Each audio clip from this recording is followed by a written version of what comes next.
Olá, bem-vindos a mais uma conversa. Hoje a gente vai mergulhar num tema fascinante: aprendizado de máquina não supervisionado. A gente se baseou naquele material recente, o Parte 2, 8.4, e a ideia aqui, né, é treinar modelos sem ter aqueles rótulos, aquelas etiquetas prévias nos dados. Isso é super útil quando você tem um mar de informações e não faz ideia do que vai encontrar lá. Que tipo de categoria ou padrão pode existir. Então, nossa missão hoje é entender as técnicas principais para descobrir essas estruturas escondidas. Vamos falar de agrupamento, que é o clustering, regras de associação, redução de dimensionalidade e até modelagem de tópicos. Ok? Vamos lá, vamos desempacotar isso. Começando então pelo agrupamento, o tal do clustering. Basicamente o objetivo é organizar os dados, né? Formar grupos com base em similaridade.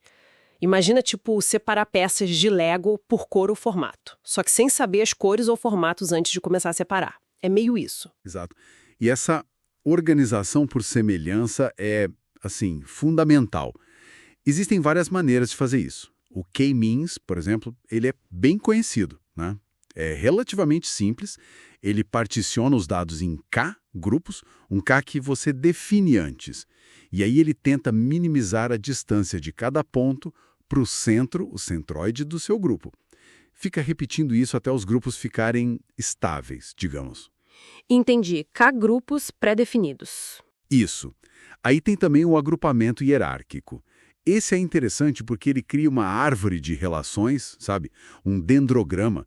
É ótimo para visualizar como os dados se agrupam em diferentes níveis, essa estrutura hierárquica mesmo. Ah, legal.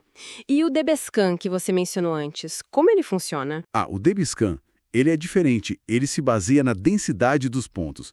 Ele olha onde os dados estão mais concentrados, mais juntinhos. Então, espera aí. Diferente do K-means, com o DBSCAN, a gente não precisa chutar o número de grupos antes. Exatamente. Essa é uma das grandes vantagens dele. Não precisa pré-definir o K. E o fascinante no DBSCAN é justamente essa capacidade de achar agrupamentos com formatos mais irregulares, sabe? Onde o K-means, que meio que espera bolhas, teria dificuldade. E mais, ele consegue identificar pontos que estão isolados. Classifica como ruído, outliers. Isso tudo sem precisar do K. Nossa, bem poderoso então para certos cenários. Falando em achar coisas escondidas, isso me leva direto para as regras de associação. Aqui a coisa fica realmente interessante, na minha opinião. É aquela técnica famosa por trás das análises de cesta de compras, né? Tentar achar relações do tipo, se a pessoa compra X, ela tende a comprar Y também. Isso mesmo. É um clássico, mas ainda super relevante. E para medir a força dessas regras, a gente usa algumas métricas-chave. Tem o suporte, que basicamente diz o quão frequente aquela combinação de itens aparece no total de transações. A confiança, que mede a probabilidade da regra acontecer mesmo. Tipo, se alguém comprou fralda, qual a chance de levar a cerveja junto? É essa a ideia. E o lift, que é uma medida bem legal. Ele diz se essa associação entre os itens é mais forte do que a gente esperaria só pelo acaso. Se o lift for maior que 1, indica uma associação positiva. Entendi. Suporte, confiança e lift. E como a gente encontra essas regras na prática? Bom, os algoritmos mais conhecidos são o a priori, que é um clássico, baseado em procurar subconjuntos de itens que são frequentes. E tem também o FP Growth, que geralmente é mais rápido. Ele usa uma estrutura de dados diferente, uma árvore chamada FP Tree, para encontrar essas regras de forma mais eficiente. E se a gente conecta isso com o mundo real, nosso varejo usa isso demais para entender hábito de consumo, otimizar estoque, fazer promoção direcionada, até para decidir onde colocar os produtos na gôndola. Faz todo sentido. É otimizar com base no comportamento real. Mas aí surge outro desafio, né? Hoje em dia, os dados podem ser absurdamente complexos. Ter centenas, milhares de características, de features. É a tal da maldição da dimensionalidade, certo? Complica tudo. E aí que entra a redução de dimensionalidade. Perfeitamente colocada. A maldição da dimensionalidade é um problemão. Com muitas dimensões, os dados ficam esparsos, as distâncias perdem o sentido, os modelos podem sofrer. Então, a ideia da redução de dimensionalidade é justamente essa: simplificar os dados. tentar representar informação principal com menos variáveis. Mas o pulo do gato é fazer isso tentando preservar o máximo possível da informação essencial que estava ali. E por que isso é bom, além de simplificar, claro. Bom, primeiro, torna os modelos mais rápidos para treinar e usar, e mais fáceis de interpretar muitas vezes. E um ponto crucial, ajuda a evitar o overfitting.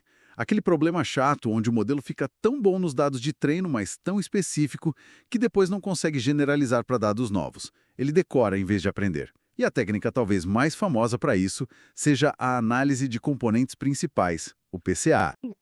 Mas como ele faz essa mágica de reduzir as variáveis sem jogar fora informação importante? É uma técnica estatística bem elegante, na verdade. O PCA basicamente transforma os dados. Ele cria novos eixos, que a gente chama de componentes principais. Esses novos eixos são combinações lineares das variáveis originais. Eles são criados de uma forma muito esperta. São ortogonais entre si e são ordenados pela quantidade de variância dos dados originais que eles conseguem capturar. Ou seja, o primeiro componente principal é a direção que explica a maior parte da variabilidade dos dados. O segundo, a segunda maior parte da variância restante e assim por diante. Ah, entendi. Então a gente pode pegar só os primeiros componentes, que carregam mais informação, e descartar os últimos. Exatamente. Você pode decidir manter, sei lá, 90% ou 95% da variância original e ver quantos componentes precisa para isso. Geralmente são bem menos que as variáveis originais. E o interessante é que, às vezes, ao remover dimensões que são mais ruído ou redundância, o PCA pode até melhorar a performance do modelo em tarefas seguintes. Parece contraintuitivo, né? Menos dimensões, melhor resultado. Mas é que ele ajuda a focar no sinal mais forte dos dados. Claro, sempre levanta aquela questão importante sobre o equilíbrio.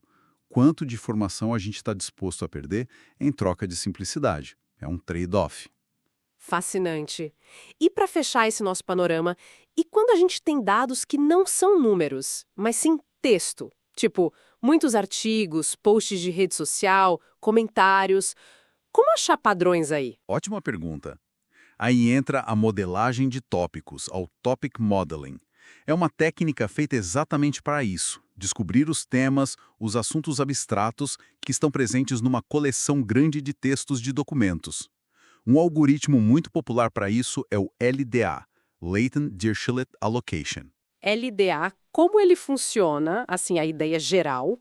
A ideia do LDA é que cada documento é, na verdade, uma mistura de vários tópicos, e cada tópico, por sua vez, é uma mistura de palavras.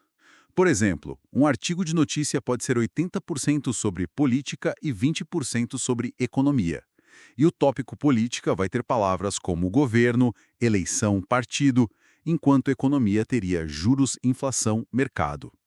O LDA, então, analisa os padrões de como as palavras aparecem juntas nos documentos para descobrir quais são esses tópicos latentes e como eles se distribuem pelos documentos e pelas palavras. É muito poderoso para organizar e entender grandes volumes de texto não estruturado. Uau! Realmente um conjunto de ferramentas bem diverso esse do aprendizado não supervisionado. Então, para recapitular um pouco, a gente viu que o aprendizado não supervisionado é essa chave para encontrar padrões e estruturas em dados brutos, sem precisar de rótulos prévios.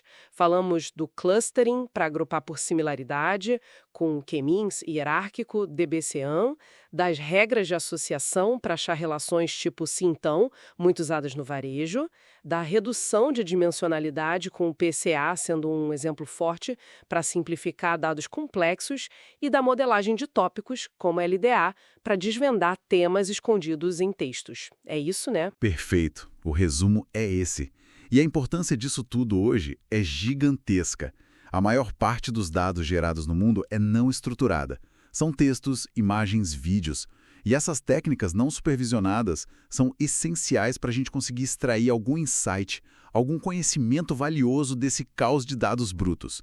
Elas impulsionam descobertas em muitas áreas, da ciência aos negócios, passando pela pesquisa acadêmica. Com certeza. E para a gente fechar, fica aqui uma reflexão, talvez um pouco provocativa. Sabendo agora como essas técnicas são boas em identificar padrões, grupos, associações que muitas vezes a gente nem percebe, de que outras formas, talvez mais sutis, mais escondidas, elas poderiam estar influenciando as informações que a gente recebe, as recomendações que aparecem pra gente, ou até as opções que nos são apresentadas no dia a dia digital. Talvez em plataformas ou contextos onde a gente nem imagina que elas estão agindo. Fica aí a pergunta no ar.